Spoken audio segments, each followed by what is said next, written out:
कधी काळी भारत आर्थिकदृष्ट्या इतर राष्ट्रांपेक्षा सर्वाधिक सक्षम आणि समृद्ध होता. त्याचा मुख्य गाभा म्हणजे इथला व्यापार. या व्यापारातील मुख्यतः भारताच्या सुपीक जमिनीत पिकणारे निरनिराळे पदार्थ, पिके, मसाले आणि फळे आणि शेतीवर आधारित उत्पादने होती. महाराष्ट्राचा हा व्यापार इतर देशांशी करण्यासाठी सागरी मार्गाचा त्यावेळेस उपयोग होत असे. हे सागरी मार्ग कोकणात असणारी बंदरे आणि सह्याद्रीतील घाटवाटांमार्फत पठारांवरती असणाऱ्या व्यापारी बाजारपेठांशी जोडली गेली होती. यातील नाणेघाट हा त्या काळचा प्रसिद्ध मार्ग होता.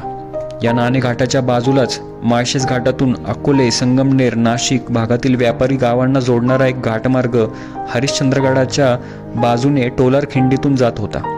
या टोलार खिंडीतील मार्गाला संरक्षण देण्यासाठी खुद्द सांस्कृतिक, भौगोलिक, ऐतिहासिक आणि पौराणिक दृष्ट्या संपन्न असा हरिश्चंद्रगड उभा होताच, आणि त्याच्या प्रभावळीत येणारे कोकणातील गोरखगड, मोरोशीचा भैरवगड, घाटमाथ्यावरील सिंदोळा, कुंजरगड, कोथाड्याचा भैरवगड, कलाडगड आणि शिरपुंजेचा भैरवगड ही दुर्ग साखळी अस्तित्वात होती.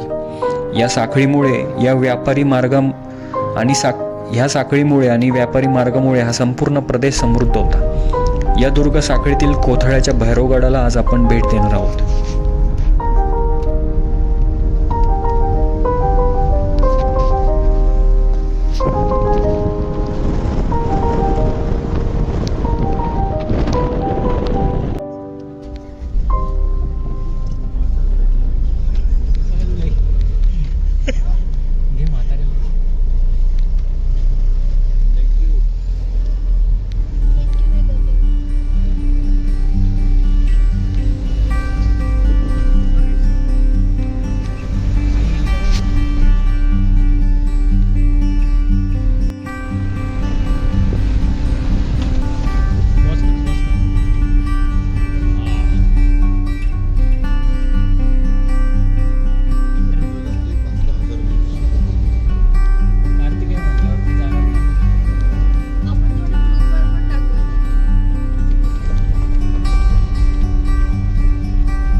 आज तुमचा लाडका रिपोर्टर अथर्व कपाले परतलेला आहे कॅमेरामॅन सूरज कपाले सोबत.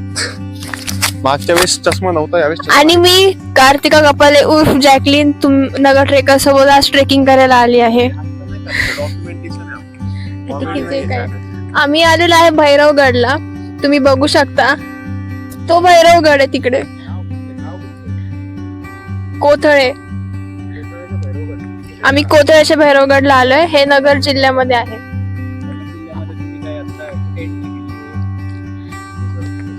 हे रिझर्व फॉरेस्ट आहे. ए टोपी धर.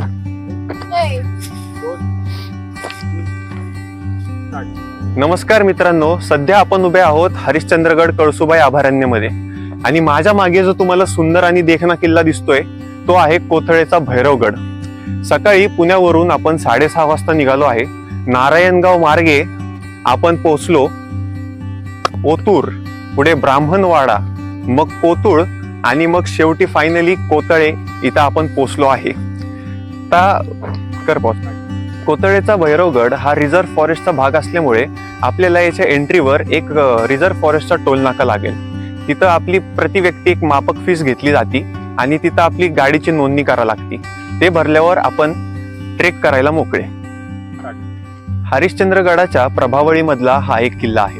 हरिश्चंद्रगडाची जी टोलार खिंडीचा जो व्यापारी मार्ग होता त्याच्यावर लक्ष ठेवण्यासाठी हा कोथळेचा भैरवगड उभारला आहे.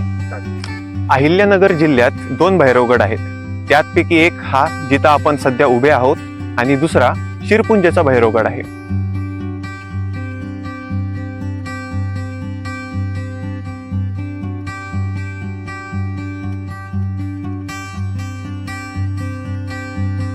ट्रेकच्या सुरुवातीलाच आपल्याला हा एक बांध दिसेल. आपल्याला या दिशेत न जाता त्याच्या विपरीत दिशेला जायचंय, कारण हा जो रस्ता आहे तो आपल्याला टोलार खिंडी मार्गे हरिश्चंद्रगडाला घेऊन जाईल.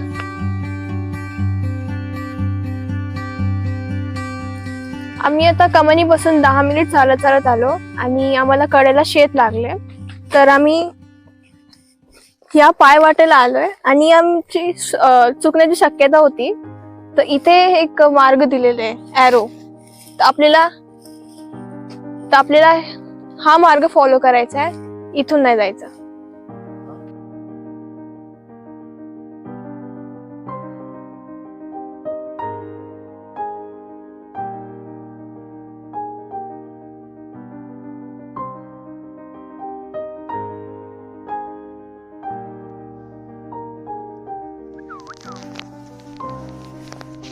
त्या डोंगरांची नावं सांगा ना आम्हाला. त्या डोंगरांची नावं आहेत ना, 3 डोंगरांना नावं आहेत ना वेगवेगळी. कोथळी, हा ती बारकी कोथळी. कोणाची? कसली? भवाऱ्याची.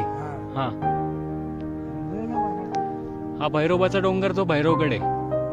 आणि तो पलीकडचा गाढवाचा डोंगर, देवाचा गाढवा. असे 4 नाव आहेत त्याला. म्हणजे पलीकडं आगाड्या गाढवा, चिखल्याचा मोडा, वांडरटोक. मेन हे 3 डोंगर आहे का? वाडीची आडव. बापरे. पासोडीचा, निरोळी.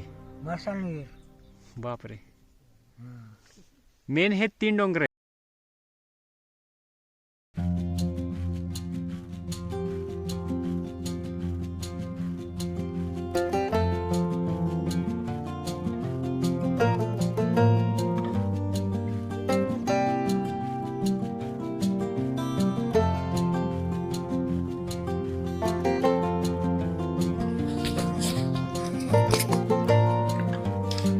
चालू आहे पण बंद कर ना. ट्रेक सुरू करून 20 मिनिट झालेले आहे आणि जसं की तुम्ही बघू शकता आपल्याला पायरी वाट लागलेली आहे गडाची. आणि काय दणदणीत ट्रेक आहे. जिथं तिथं बघा काय हे झाडे आणि काय हे वेली आणि काय हे घनदाट जंगल. एकदा येऊन बघा इथं फक्त, परत तुम्ही जाणारच नाही. इथंच घर करून बसताय. शब्द आहे माझा, येऊनच बघा इथं.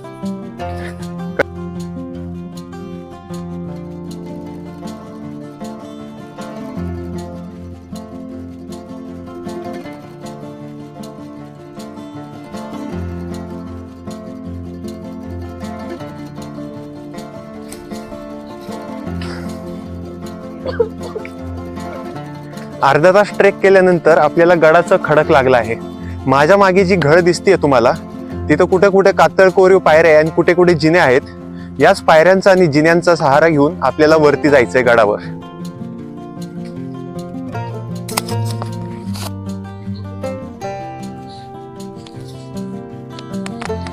रसिको, जसं तुम्ही बघू शकता इथं आल्यावर कळलं की काही जणांची फिजिकल हेल्थ खूप खराब आहे, काही जणांना दम लागलाय.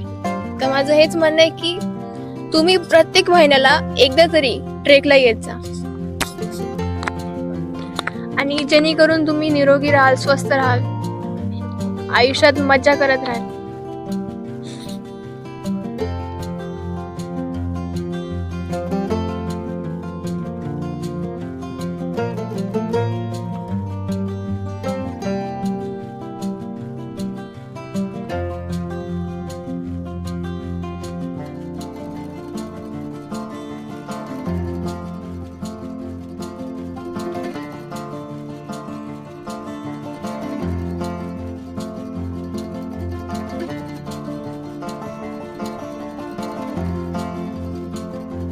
घळीमधून वरती आल्यावर आपल्याला नैसर्गिक गुहांचा एक समूह लागतोय.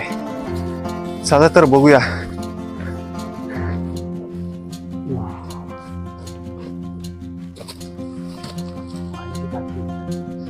इथं आपल्याला पहिल्या गुहेमध्ये दिसली एक पाण्याची टाकी.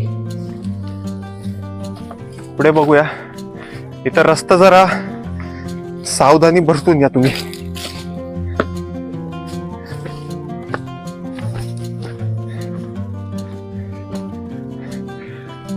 या गुहा पूर्णतः नैसर्गिक असून याला कोणत्या माणसाने नाही तर खुद्द निसर्गाने कोरलेला आहे. इथं तुम्ही बघू शकतात, बहुतेक रेलिंग वगैरे लावायचं काम सुरू असेल.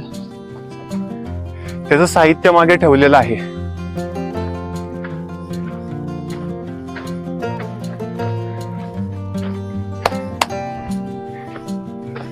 इथं जर का तुम्ही येणार असाल तर तुम्हाला कॅम्पिंग करायला पण इथं चांगली जागा आहे. बऱ्याचशा लोकांनी इथं शेकोटी पेटवलेली आहे. आणि जर का तुम्ही इकडे बघितलं मित्रांनो तर एकदा आकाशाकडे बघा, किती निळा आहे बघा फक्त. तुम्हाला जर का AQI ची थोडी पण जाणीव असेल तर तुम्हाला इतकं सांगतो, शहरात किती पण धुमाकूळ असू द्या, इथं तुम्हाला कधी पण AQI 20च्या खालीच भेटेल.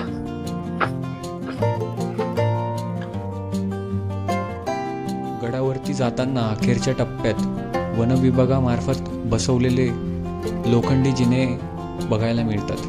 या जिन्यांनी वरती जाणे आता सोपे झालेले आहेत. या जिन्याच्या अलीकडे आपल्याला काही खांबटाक्या बघायला मिळतात.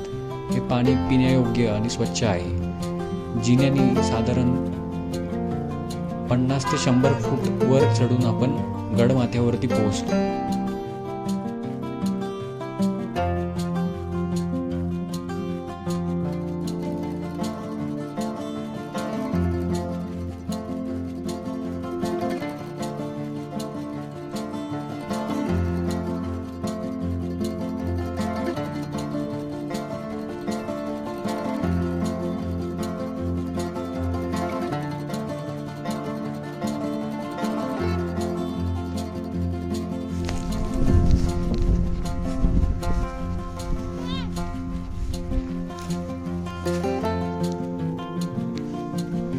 पाण्याचे टाक्यात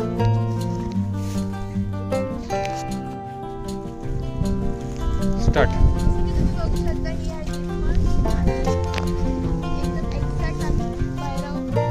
भैरवाच्या मंदिर समोर उभे राहिलो.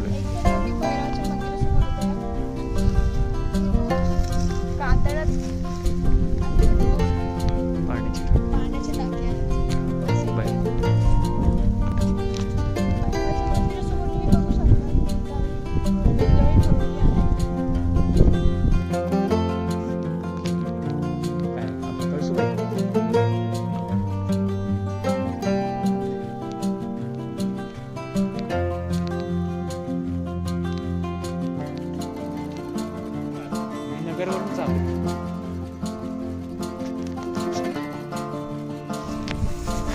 पाणी चांगलं आहे भाऊ इकडचं, पिऊ शकतो आपण.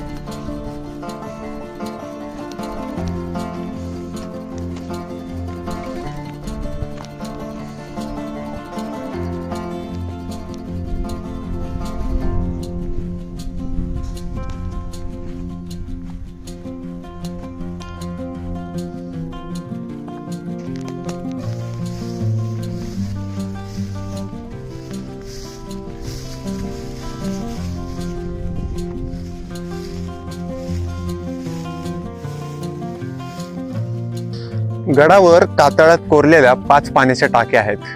आणि त्याच्या व्यतिरिक्त मुख्य आकर्षण म्हणजे तिकडे एक भैरोबाचं मंदिर आहे, ज्याच्यासमोर पण 2 पाण्याचे टाके आहेत.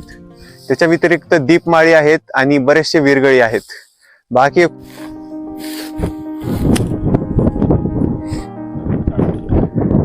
आता तुम्हाला हा एक मोठा डोंगर दिसत असेल, सगळ्यात पहिला तो आहे कोतळ्याचा डोंगर. त्याच्या खाली जो आहे तो आहे छोटा कोतळा. आणि आपण आता जिथं उभे आहोत तो आहे भैरोबाचा डोंगर. आणि भैरोबाच्या डोंगराच्या एक्झॅक्ट समोर आहे गाढवाचा डोंगर. कोतळ्याचा डोंगर समोर असल्यामुळं या गडाला कोतळ्याचा भैरवगड असं म्हणतात.